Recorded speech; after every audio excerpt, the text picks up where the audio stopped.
मुंबई नागपूर महामार्ग मृत्यूचा सापळा बनलाय। 23 दिवसात जळगाव शहरात 5 निष्पाप बळी गेलेत। पाळधी तरसोद बायपास पुलाचा भराव खचल्याने 1 ऑगस्ट पासून अवजड वाहतूक जळगाव शहरातून वळवण्यात आली। शहरातील जाणाऱ्या महामार्गाचं आवश्यक दुरुस्ती, खड्डे बुजवणं, खचलेल्या साईड पट्ट्या दुरुस्त करणं, चेतावणी फलक लावणं यासारख्या उपाययोजना न झाल्यानं अपघातांचं प्रमाण वाढलंय। अवघ्या 23 दिवसात शहरात 5 निष्पाप नागरिकांना जीव गमवावा लागलाय।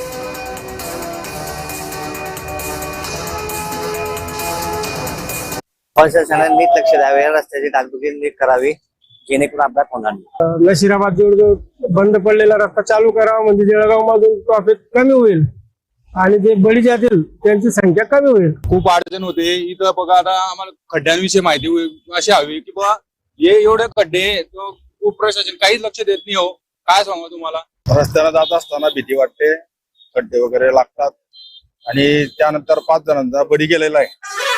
या रस्त्याने गेलाय, पूर्वेनं काल परवा झाला, अजून धरण बंद झालाय। हे रस्ता क्लिअर नसल्यामुळे अपघात होत राहतात। हे गव्हर्नमेंटची चूक आहे की जे कामं करतात ते बरोबर करत नाही आणि वेळेवर करत नाही। आता हे जे रस्ते खोदणे चालू आहे तिथे सुद्धा लोक सरकतायत। JCB काढून घेतलाय आणि ते सिमेंटचे रस्ते करताय, त्याच्यामुळे लोकांचं फार नुकसान होतं। गाडी चालवणं कठीण झालेलं आहे। नाही, जे खड्डे बुजतात ते तात्पुरतं सोल्युशन सारखं असतं। 2 दिवसात निघून जातं ते अवजड वाहनांमुळे।